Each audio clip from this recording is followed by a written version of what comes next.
Hello friends, good afternoon. कुछ दिनों से बाहर थी इसलिए आप लोगों को प्रॉपर रिकॉर्डिंग्स में नहीं दे पाई थी, लेकिन मैंने शॉर्ट्स के थ्रू अपने सारे जो भी मैं कर रही हूँ ना, मतलब अगर नीचे पे जाके मैंने बाइंग की है तो अपने शॉर्ट्स में मैंने आप लोगों को बताने की कोशिश की थी कि that was the best time जब मार्केट 21,800-900 को टच कर रहा था ना। वो बेस्ट टाइम था मार्केट में बाइंग स्टार्ट करने का, स्टैगर्ड मैनर में बाइंग करनी थी। 31 मार्च से पहले का टाइम था क्योंकि वो टाइम इंस्टीट्यूशंस की हैवी बाइंग्स का टाइम होता है। इंस्टीट्यूशन अपने जो बड़े बड़े म्यूचुअल फंड्स है ना, जो 20 करोड़ 50 करोड़ 100 करोड़ इतना पैसा एक साथ लगाते हैं किसी शेयर में, तो वो 31 मार्च की क्लोजिंग से पहले अपने बड़े बड़े पैसे को, जहां से उन्हें प्रॉफिट बुकिंग करनी है वहां से प्रॉफिट बुकिंग करते हैं, और जहां उन्हें नेक्स्ट एक साल के लिए पैसा डालना है वहां वो एक साल के लिए पैसा डालते हैं। वो टाइम था और मैंने आप लोगों को 31 मार्च से पहले अपनी हर वीडियो में बताया था कि ये बेस्ट टाइम है स्टैगर्ड मैनर में बाइंग्स करने का। जिन स्टॉक्स जो स्टॉक्स मुझे अट्रैक्टिव लगते थे उन स्टॉक्स के बारे में मैंने बातें भी की थी। मेरे पोर्टफोलियो के स्टॉक्स के बारे में भी मैं आपको अपडेट्स देती रहती हूँ। तो जैसा कि अब जिस लेवल पे निफ्टी खड़ा है, सबसे पहले निफ्टी की बात करूंगी। मेरी स्टार्टिंग वीडियो की निफ्टी की बातों से ही होती है। आज का जो निफ्टी का इंपॉर्टेंट लेवल है वो 22,462 पे निफ्टी की क्लोजिंग हुई है। और यहाँ अगर मैं लास्ट 6 मंथ्स की बात करूं तो निफ्टी ऑलमोस्ट 22,400-500 के आसपास एक रेजिस्टेंस फील कर रहा है। उस रेजिस्टेंस के पीछे स्ट्रॉन्ग रीजन था 31 मार्च की क्लोजिंग, और अब 31 मार्च की क्लोजिंग हो चुकी है।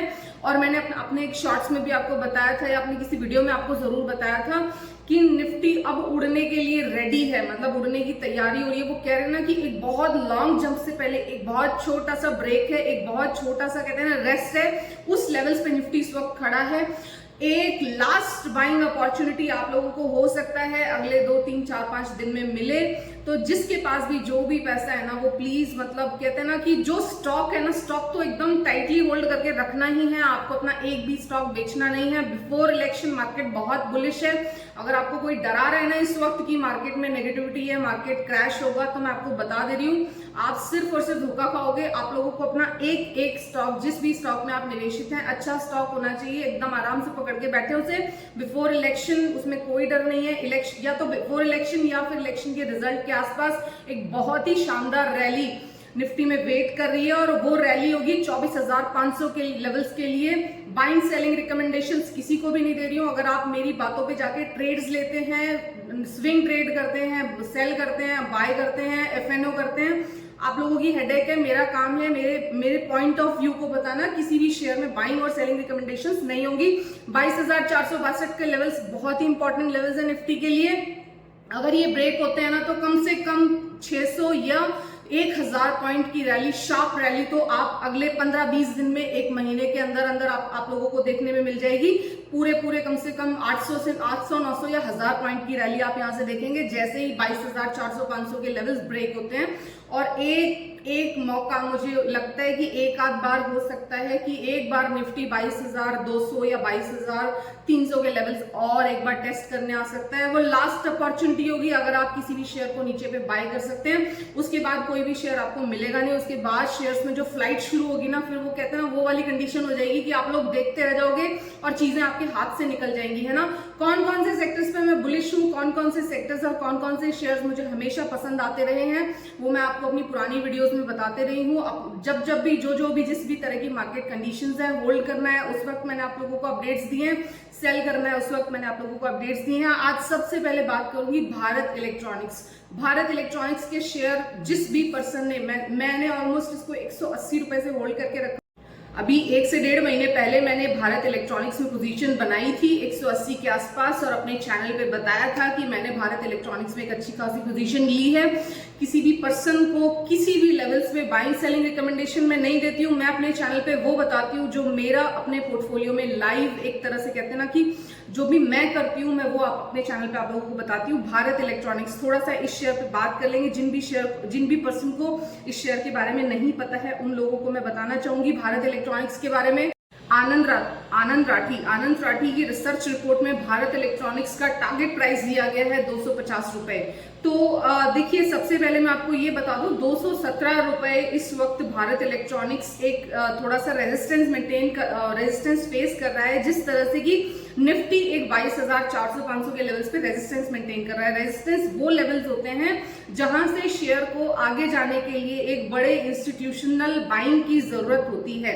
तो उसी तरह से भारत इलेक्ट्रॉनिक्स को मुझे ऐसा लगता है 200 या 210 के आसपास एक बड़े इंस्टीट्यूशनल सपोर्ट की जरूरत है इस प्राइस को 250 तक लेके जाने के लिए, क्योंकि 180 वाले लेवल्स पे तो एक अच्छी इंस्टीट्यूशनल बाइंग है, वहां पे तो एक अच्छा इंस्टीट्यूशन खड़ा है, एक स्ट्रॉन्ग सपोर्ट वहां पे खड़ा है। उससे नीचे तो वो प्राइस नहीं जाएगा।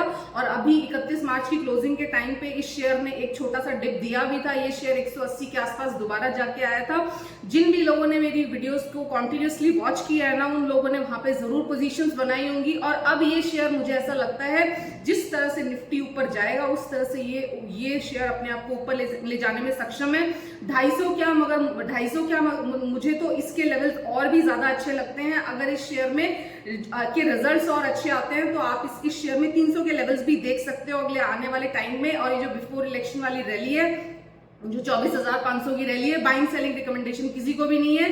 ये एक बहुत ही प्रेस्टिजियस डिफेंस पीएसयू स्टॉक है, पीएसयू कंपनी है और गवर्नमेंट ऑफ इंडिया की इसमें 51% स्टेक के साथ ये कंपनी मुझे पर्सनली बहुत पसंद है। गवर्नमेंट नवरत्न कंपनी है और जितनी भी इस वक्त पीएसयू में चाल है ना, एक बहुत सारी पीएसयू में जो चाल है ना, वो केवल और केवल पब्लिक की फ्रेंजी है। लेकिन इस ये पीएसयू का आप अगर रिकॉर्ड उठा के देखेंगे ना, तो बहुत ही स्मूथ, जिन भी लोगों को अपने पैसे को सेफ भी रखना है और अच्छे रिटर्न्स भी चाहिए, मतलब कि बहुत ही हैंडसम रिटर्न्स के साथ आपकी मनी अगर सेफ है ना, मतलब चाहे मार्केट कितना भी नेगेटिव चले जाए, कुछ कंपनीज, कुछ शेयर्स ऐसे होते हैं जहां पे आपके शेयर्स आपको 50% टूट के नहीं दिखाएंगे, बहुत तगड़े लॉसेज शो नहीं करेंगे। तो ये भारत इलेक्ट्रॉनिक्स कंपनी उसी तरह के डिफेंस पीएसयू स्टॉक में से है कि चाहे मार्केट में कितना भी करेक्शन आ जाए, लेकिन ये कंपनी कभी भी आपके पैसे को या आपके इमोशंस को, कहते हैं ना, धोखा नहीं देगी। जहां पे आपने बाय किया है ना, हार्डली वहां से 5-10% नीचे जाएगी और उसके बाद एक जो बाउंस बैक होगा ना इस शेयर में, वो जबरदस्त और शानदार होता है। एक अच्छा खासा डिविडेंड भी हमें अभी थोड़े दिन पहले मिल चुका है इधर भारत इलेक्ट्रॉनिक्स में। और अब भारत इलेक्ट्रॉनिक्स एक अच्छे जंप के लिए, जैसे ही 217 का लेवल ब्रेक होता है ना, आनंद राठी के अकॉर्डिंग 250 और मेरे अकॉर्डिंग अगर मार्केट में रैली जाती है तो 300 के लेवल्स भी आपको भारत इलेक्ट्रॉनिक्स में देखने को मिल सकते हैं। बाइंग सेलिंग रिकमेंडेशन नहीं है। आप कोई भी शेयर में बाइंग करने से पहले प्लीज अपने मार्केट एडवाइजर से सलाह करेंगे। शेयर मार्केट में पैसा लगाना एक बहुत ही ज्यादा, कहते हैं ना कि बहुत बड़ा आर्ट है, बहुत ज्यादा आपका पेशेंस टेस्ट होता है ना। आप किसी भी यूट्यूबर की बात सुना के और पैसा लगाते हैं ना, वो आपकी अपनी रिस्पॉन्सिबिलिटी होगी। मैं किसी भी पर्सन के फाइनेंशियल लॉस या प्रॉफिट के लिए जिम्मेदार नहीं हूं। मैं सिर्फ वो बताती हूँ जो मैं कर रही हूँ। अगर ये शेयर नीचे जाता है, देखो मैंने 180 पे बाय किया था अभी 1-1.5 महीने पहले, लेकिन ये काफी ऊपर भी गया, 215 पे गया, तो ना तो मैंने 215 पे इसको सेल किया और ना जब ये शेयर नीचे आया था तो मुझे डर लगा। तो अगर आपको इन्वेस्टर बनना है ना, तो मैं आपको एक मंत्रा देती हूँ कि उस स्टॉक में रिटेन कीजिए खुद को, कम से कम किसी भी स्टॉक में अगर आपको अच्छा जंप लेना है। वैसे तो अगर भारत इलेक्ट्रॉनिक्स की बात कर लूं, 130 के आसपास से मैं इस शेयर को बहुत अच्छे से वॉच कर रही थी, लेकिन उस वक्त मेरी नजर और दूसरे शेयर्स पे भी थी, तो मैं इसको टाइमली पिक नहीं कर पाई थी। और इस शेयर ने पिछले अगर 1 साल की बात करें तो ऑलमोस्ट 100% की बहुत ही हैंडसम गेन्स दिए हैं, बहुत ही हैंडसम रिटर्न्स दिए हैं। और अब ये शेयर मुझे ऐसा लगता है कि और 50% के गेन्स के लिए शायद अपने आप को रेडी कर रहा है, प्रिपेयर कर रहा है। ठीक है, इसका आउटलुक बता देती हूँ कि क्यों मुझे ऐसा लगता है कि भारत इलेक्ट्रॉनिक्स एक अच्छा ऑप्शन हो सकता है। जिनको भी सेफ्टी के साथ पैसा लगाना है और जिनको भी लगता है कि उनको चाहे परसेंटेज वाइज, मतलब एकदम मल्टीबैगर रिटर्न ना मिले, लेकिन एक उनका पैसा भी सुरक्षित रहे, तो वो इसलिए कि देखिए ये इनकी रिपोर्ट में ही लिखा है कि we expect BEL to see strong growth growing forward due to many factors such as moving towards self reliance in defence. Defence के लिए government of India self reliance होना चाहती है। वो चाहती है कि हम इजराइल से, अमेरिका से, जर्मनी से, फ्रांस से किसी भी तरह की डिफेंस टेक्नोलॉजी को इंपोर्ट ना करें। हम सब कुछ हमारे इंडिया में बहुत अच्छे अच्छे इंजीनियर्स हैं, बहुत अच्छा माइंड है। उस माइंड को किसी तरह से इधर डिफेंस मैन्युफैक्चरिंग की तरफ गवर्नमेंट ऑफ इंडिया डाइवर्ट कर रही है, और मुझे लगता है कि बहुत ही आगे आने वाले 2, 3, 4, 5 सालों में इंडिया बहुत ही अच्छा डिफेंस मैन्युफैक्चरिंग में सेल्फ रिलायंस भी अटेन करेगा, और इसी के साथ हम बहुत बड़े एक डिफेंस एक्सपोर्टर भी बनेंगे।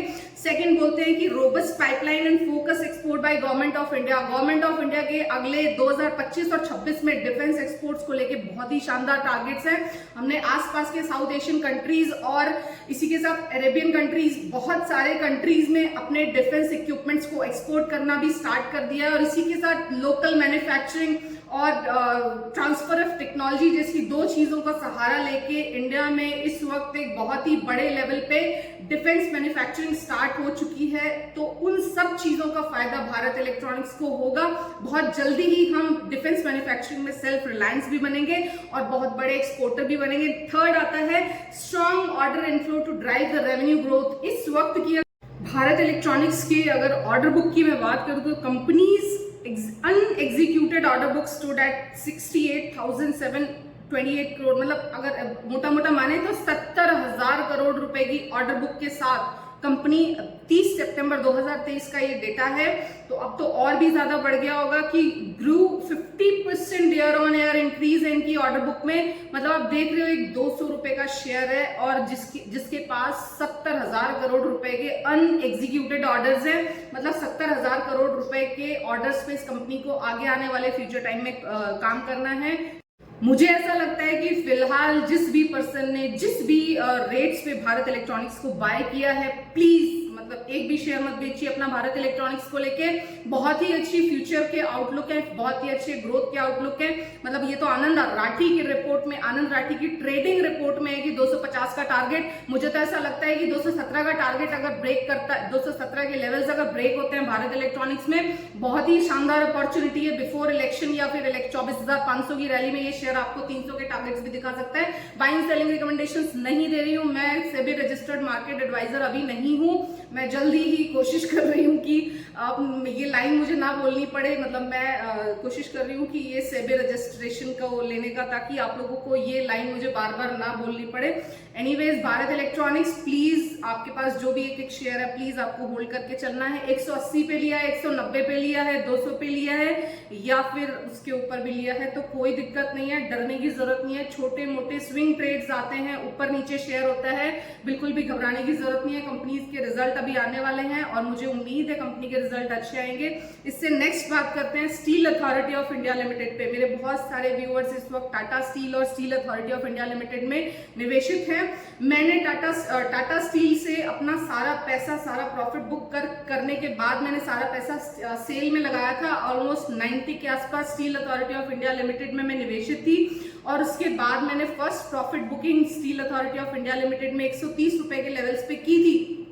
और वो सारी चीजें मैंने आप लोगों को अपने किसी वीडियो में जरूर बताई होंगी। और उसके बाद जब ये शेयर नीचे आके 122 के आसपास थोड़ा एडजस्ट हुआ था, 120 के आसपास सपोर्ट बनाता हुआ दिखा था, तो मैंने इसमें री एंटर कर लिया था। लेकिन देखो, मैं जो लोग नए हैं, जिनको ट्रेडिंग एक्सपीरियंस नहीं है, चार्ट्स नहीं देखने आते हैं, मैं उन लोगों को बार बार बताती हूँ कि उनको बार बार बाय और सेल करने से बचना चाहिए। ऑलमोस्ट पिछले 2 महीने से मैं steel authority of India limited पे आप लोगों को अपडेट्स दे रही हूँ कि चाहे जिस भी प्राइस पे आप स्टील अथॉरिटी में, हाँ 140 और 150 पे एंट्री की है तो आप लोगों को प्रॉफिट्स कुछ ज्यादा नहीं होंगे। लेकिन जब से steel authority of India limited 100 रुपए को क्रॉस किया है ना, मैं आप लोगों को लगातार बोल रही हूँ कि steel authority of India limited एक बहुत लॉन्ग जंप के लिए, एज वेल टाटा स्टील भी एक बहुत लॉन्ग जंप के लिए प्रिपेयर कर रहा है खुद को। और वो आप देखो कि 100 रुपए से 150 रुपए ये शेयर कितने कम टाइम में आ चुके हैं। आज 140 पे तो 140 पे तो steel authority of India limited,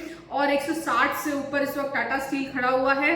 Tata steel से भी ज्यादा अच्छा मेरा पर्सनल प्रेफर्ड पिक रहेगा steel authority of India limited. बहुत सारे फैक्टर्स हैं, और आज एक बहुत अच्छी न्यूज भी है कि steel authority of India limited में 5% क्रूड स्टील के प्रोडक्शन में जंप हुआ है, इनके एक्सपोर्ट में भी काफी जंप हुआ है।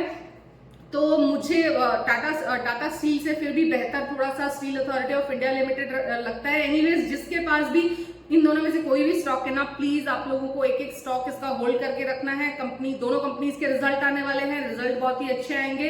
जिस तरह से कंपनीज के पास्ट एक्सपीरियंस मेरे साथ रहे हैं ना, कंपनी के रिजल्ट बहुत अच्छे आएंगे आप लोगों को, बहुत अच्छे। और मैं उम्मीद कर रही हूँ कि steel authority of India limited से आप लोगों को कोई ना कोई डिविडेंड भी अभी अनाउंस हो सकता है, जो आपको बहुत जल्दी मेरे को उम्मीद है कि मिल जाएगा, ठीक है। और इसी के साथ मुझे ऐसा लगता है कि steel authority of India limited अगर 150 के लेवल्स ब्रेक करता है तो फिर 180 और 200 के लेवल्स भी steel authority of India limited के लिए टच करना मुझे कोई बहुत बड़ी चीज नहीं लगती। Steel authority of India limited को लेके मैं अपने शॉर्ट्स में पिछले 2 महीने से आप लोगों को बता रही हूँ, और पीछे हर वीडियो में मैंने आप लोगों को ऑलमोस्ट अपडेट दिया होगा कि steel authority of India limited में बिल्कुल भी नहीं डरना। ट्रेड्स आते हैं आप लोगों को करने, ट्रेड कीजिए, ट्रेड नहीं आता है इन्वेस्टमेंट कीजिए, स्टे लॉन्ग, कोई दिक्कत नहीं है, आराम से। 140 और 150 के जो लेवल्स है ना, यहाँ पे शेयर एक रेजिस्टेंस फेस कर रहा है। बार बार ये शेयर इस रेजिस्टेंस को ब्रेक करने की कोशिश करता है, लेकिन बार बार से यहाँ सेलिंग प्रेशर आता है, ट्रेडर्स यहाँ से सेल कराते हैं, फिर ये शेयर नीचे जा रहा है। लेकिन 120 के लेवल्स पे बहुत ही स्ट्रॉन्ग सपोर्ट इस वक्त शेयर ने मेंटेन किया हुआ है। मैंने वहीं पे इस शेयर में री एंटर किया था, और अब मैं इस शेयर का एक भी शेयर बेचने की कोशिश नहीं करूंगी। Steel authority of India limited के बारे में बता रही हूँ, बहुत सारे लोग इसमें निवेशित हैं और वो डरते रहते हैं, वो थोड़ा ऊपर जाएगा और थोड़ा नीचे जाएगा ना तो एकदम से वो घबराते हैं, वो बोलते हैं कि अब इसमें क्या करें। मैं बोल रही हूँ कुछ नहीं करना आपको। Steel authority of India limited, मेरे बहुत लॉन्ग टारगेट्स हैं और ये टारगेट्स मीट होंगे ही होंगे।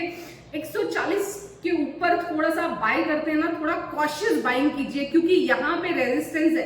रेजिस्टेंस जब तक ब्रेक नहीं हो जाता, या तो 150 के ऊपर बाइंग कीजिए, नहीं तो, और वो भी जिनको ट्रेड आता है वो, नहीं तो पॉसिबली अगर आपने नीचे पे लिया हुआ ना तो बहुत अच्छे प्रॉफिट्स बुक आप करेंगे, ठीक है। बार बार बोल रही हूँ कि देखो, बाइंग के लेवल्स ये नहीं होते। आज जो मार्केट है ना, ये अपने रेजिस्टेंस के आसपास है, रेजिस्टेंस के आसपास बाइंग नहीं करते है ना। अगर आपको फ्रेश लेना ही है ना किसी शेयर में, तो कोशिश कीजिए ऐसे शेयर ढूंढने के जो इस वक्त कहीं ना कहीं अपना सपोर्ट फॉर्म कर रहे हैं। टेक्निकल सुधारिए, टेक्निकल स्टडी स्टार्ट कीजिए, चार्ट पैटर्न की समझ, मतलब अगर आप खुद से सीखना चाहते हैं तो चार्ट पैटर्न्स की समझ अपने आप में डेवलप कीजिए। ये मेरा व्यू था steel authority of India limited में। एक भी शेयर अभी नहीं बेचना है। कंपनी के रिजल्ट आने वाले हैं, बहुत ही शानदार रिजल्ट आएंगे और डिविडेंड भी कंपनी देगी, तो इस तरह से वो कहते हैं ना, विन विन सिचुएशन। शेयर में प्रॉफिट्स भी आएंगे, मतलब शेयर इटसेल्फ भी यहाँ से 140 के लेवल से मुझे 180 और 200 के लेवल बाइंग सेलिंग रिकमेंडेशन नहीं है, ट्रेडिंग रिकमेंडेशन नहीं है। आप लोग अपने प्रॉफिट्स एंड लॉस के लिए खुद जिम्मेदार होंगे। सेबी रजिस्टर्ड मार्केट एडवाइजर नहीं हो अभी, तो जिसके पास भी है प्लीज आप लोग को एक एक शेयर होल्ड करके चलना है, एक भी शेयर बेचना नहीं है steel authority of India limited का। नेक्स्ट बात करना चाहूंगी IRB इंफ्रास्ट्रक्चर, आप लोगों का फेवरेट शेयर। इस शेयर को मैंने ट्रेड किया है और लगातार मैं इस पे अपनी नजर बनाए हुए हूँ। फिलहाल मैं इसमें निवेशित नहीं हूँ। 50 से 60 के लेवल्स थोड़े से इंपॉर्टेंट हो जाते हैं, क्योंकि ये वो लेवल्स हैं, मतलब अगर 60 के ऊपर ये शेयर सस्टेन करता है तो मुझे लगता है कि 60 से 70 की एक क्लियर कट रैली, अगर आप लोगों को ट्रेडिंग पैटर्न की समझ है, चार्ट्स की समझ है, तो अगर ये शेयर 60 के ऊपर सस्टेन करता है तो 70 रुपए के लेवल्स आप लोगों को जरूर दिखाने को मिल सकते हैं। और लेकिन अगर 60 के लेवल्स ये शेयर मेंटेन नहीं कर पाता, किसी वजह से ये शेयर नीचे जाता है, तो फिर ये शेयर थोड़ा सा कंसोलिडेट कर सकता है। लेकिन फिलहाल तो कोटक इंस्टीट्यूशनल इक्विटीज की रिपोर्ट के बाद में कंपनी में जिस तरह से तेजी आई है, कंपनी में सीधा 9 से 10% का उछाल था जिस दिन ये रिपोर्ट आई थी, तो उसके बाद से तो इस शेयर में वो जो बुलिश ट्रेंड था वो दोबारा से शुरू हो गया है।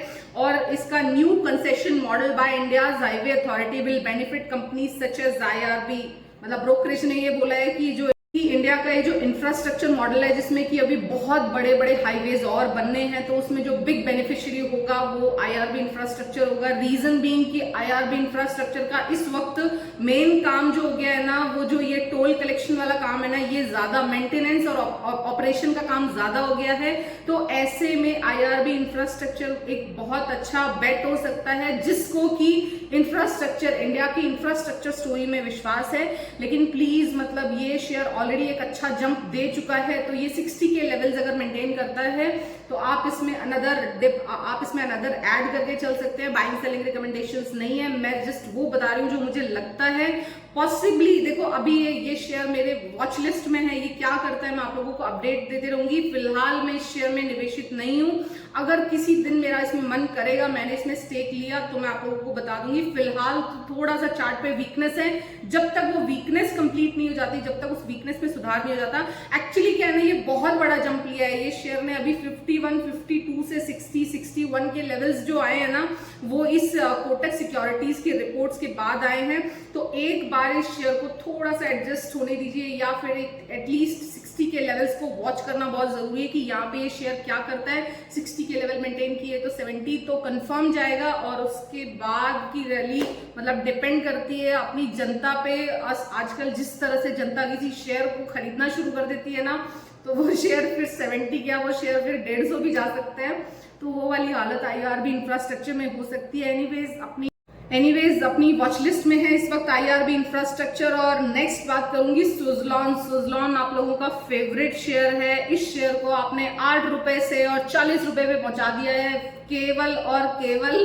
पीछे अगर बात करूं तो हार्डली 3, 4, 5, 6 महीने में ये शेयर एक बहुत ही बड़ा मल्टीबैगर साबित हुआ है। ये शेयर 8 रुपए से चलना शुरू हुआ था जब सबसे फर्स्ट टाइम मेरे पास ये शेयर था, और उसके बाद मैं तो 20-21 रुपए पे, क्योंकि मैं काम करती हूँ फंडामेंटल्स पे, है ना। अगर किसी कंपनी के फंडामेंटल्स उसकी ग्रोथ के, उस शेयर की ग्रोथ को सपोर्ट नहीं कर रहे होते, तो मैं अपना प्रॉफिट बुक करके बाहर आ जाती हूँ। तो मैंने 21-22 रुपए पे सुजलॉन से अपना प्रॉफिट बुक कर लिया था। लेकिन अब जिस तरह से शेयर में उसके बाद जो चाल आई है ना, वो ये सारे के सारे रिटेलर लोग थे जिन्होंने सुजलॉन को, कहते हैं ना कि उठा के वो जमीन से और आसमान पे बिठा दिया है फिलहाल। तो इतने बड़े स्टॉक को ट्रेड, मतलब इतने आसमान पे बैठे हुए स्टॉक को ट्रेड करने में मुझे काफी डर लगता है। एनीवेज सुजलॉन एनर्जी के लिए 35 रुपए के सपोर्ट लेवल बहुत ही इंपॉर्टेंट है। 35 रुपए के सपोर्ट लेवल को अगर सुजलॉन बहुत फर्मली मेंटेन कर जाता है, फिलहाल तो ये अपने 50 DMA के नीचे जाके आया था, और उसके बाद 35 रुपए पे इसने एक सपोर्ट मेंटेन किया है। लेकिन ये मेंटेन करना बहुत जरूरी है। अभी केवल एक टेम्परेरी चाल भी हो सकती है ना। अभी फिलहाल जो भी लेवल है ना, जो भी टेक्निकल चार्ट पे मुझे जिस तरह का पैटर्न बनता हुआ दिख रहा है सुजलॉन एनर्जी में, मुझे एक क्लियर कट बाइंग सिग्नल अभी भी नहीं दिख रहा। अभी भी इस शेयर को जब तक ये 35-34 के सपोर्ट लेवल्स को और अच्छे से टेस्ट नहीं कर लेता ना, तब तक इस शेयर में इस लेवल्स पे खरीदारी करना बहुत बड़ा धोखा भी साबित हो सकता है। तो जो भी सुजलॉन एनर्जी को ट्रेड करते हैं, फॉर लॉन्ग टर्म जो इन्वेस्टमेंट करने की सोच रहे हैं ना, तो वो 50-50 वाला चांस हो सकता है। बहुत ज्यादा पॉजिटिव नहीं हूँ इस शेयर को लेके, क्योंकि ये शेयर अपने आप में एक बहुत लंबी रैली दे चुका है। इस वक्त ये शेयर ऑलमोस्ट पिछले एक साल में 4, 5, 6 गुना हो चुका है। 8 रुपए से 40 रुपए, 46 रुपए का हाई लगा के ये शेयर, इनफैक्ट 50 रुपए का ये शेयर हाई लगा के आया था। तो अगर आप फ्रेश बाइंग इनिशिएट कर रहे हैं तो यहाँ पे थोड़ा धोखा हो सकता है। हाँ, 35 रुपए का सपोर्ट लेवल मेंटेन करे तो आप इस शेयर को एक लॉन्ग होल्ड दे सकते हैं, फिर कोई दिक्कत नहीं है। बट टिल देन ये शेयर आपके साथ धोखा भी कर सकता है। IRB इंफ्रास्ट्रक्चर को लेके मैं थोड़ा पॉजिटिव हूँ, मतलब बेहतर ऑप्शन है। अगर सुजलॉन की बात करूं और IRB इंफ्रास्ट्रक्चर की बात करूं तो फिलहाल भी अगर सुजलॉन के कंपैरिजन में IRB मेरी प्रेफर्ड पिक होगा। ठीक है, अगर आप लोग बाइंग करने की और मल्टीबैगर स्टॉक सर्च कर रहे हैं तो बेहतर ऑप्शन हो सकता है सुजलॉन की बजाय IRB इंफ्रास्ट्रक्चर। बट स्टिल थोड़ा वेट कीजिएगा। अगर ये 55-60 रुपए के लेवल्स मेंटेन करने बहुत जरूरी हैं। अगर 60 रुपए के लेवल शेयर मेंटेन नहीं कर पाता है तो फिर शेयर कंसोलिडेट कर सकता है 50 से 60 रुपए के लेवल्स के बीच में। किसी भी शेयर में बाइंग, ट्रेडिंग, सेलिंग किसी की तरह की रिकमेंडेशन नहीं है, जस्ट वो बता रही हूँ जो मुझे लगता है, जो मैं अपने पोर्टफोलियो में करती हूँ, दैट्स इट। फिलहाल ना तो मैं सुजलॉन में और ना ही मैं IRB, मैंने दोनों को ट्रेड किया है। सुजलॉन को मैंने 8 रुपए पे बाय करके 20-21 रुपए पे सेल कर दिया था, और IRB इंफ्रास्ट्रक्चर को मैंने 31-32 रुपए पे बाय करके 40-41 पे सेल कर दिया था। उसके बाद जो इसमें तेजी आई थी ना, तो मैं वॉच तो कर रही थी, लेकिन इतने तेजी से भागते हुए स्टॉक में मैं एंट्री नहीं करती अनटिल अनलेस कोई वैलिड रीजन ना मिले। ठीक है, एनीवेज बुल मार्केट था, लोगों ने बहुत ज्यादा इस शेयर को हाइप किया, बहुत ज्यादा इन शेयर्स की चर्चा रही और ये शेयर एकदम कहते हैं ना कि आसमान छू गए थे फिलहाल। लेकिन फ्रेश बाइंग से पहले IRB इंफ्रास्ट्रक्चर के लिए 60 रुपए का लेवल्स और सुजलॉन एनर्जी के लिए 35 रुपए के लेवल्स मेंटेन करना बहुत ही जरूरी है। बिना लेवल्स मेंटेन किए यहाँ पे खरीदारी करना धोखा भी हो सकता है, एक लॉन्ग टर्म मतलब ट्रैप भी हो सकता है, ठीक है। लेकिन steel authority of India limited जो भी निवेशक इनमें निवेशित हैं और भारत इलेक्ट्रॉनिक्स जो भी निवेशक इनमें निवेशित हैं, मेरे पर्सनल पोर्टफोलियो का हिस्सा है। आप लोग प्लीज इनमें निवेशित रह सकते हैं। बाइंग सेलिंग रिकमेंडेशंस नहीं है, आप लोगों को धोखा नहीं होगा एटलीस्ट गेंस। मेरा देखो यार, मैं हूं एक रिटेलर, मैं एक मिडिल क्लास फैमिली को बिलोंग करती हूँ, बहुत छोटा सा पैसा होता है लगाने के लिए, तो चाहे 100 गुना रिटर्न मिले या ना मिले, लेकिन लगाया हुआ पैसा सुरक्षित रहना मेरी पहली प्रायोरिटी होती है। तो ऐसे में steel authority of India limited और ये जो भारत इलेक्ट्रॉनिक्स है, ये मुझे थोड़ा कंपैरेटिव ज्यादा सेफ ऑप्शन लगते हैं। Steel authority of India limited in levels पे फ्रेश बाइंग का रिकमेंडेशन नहीं दूंगी, मतलब नीचे से बाइंग है अगर कहीं पे 110 120 रुपए तो प्लीज लॉन्ग होल्ड कीजिए। लेकिन अगर फ्रेश बाइंग करने जा रहे हैं ना तो चार्ट्स पैटर्न की समझ रखिएगा। बस ये बोलूंगी कि यहाँ से बहुत अच्छी रैली बाकी है, बहुत तेज रैली बाकी है। Steel authority of India limited में बहुत अच्छे लेवल्स आपको दिखाई देंगे, ठीक है। तो आई होप आपको मेरी बातें पसंद, आपको मेरी बातें समझ आई हैं। समझ आई है तो प्लीज लाइक कर देना। Thank you so much for listening. Have a good day, good night, take care, टाटा, बाय बाय।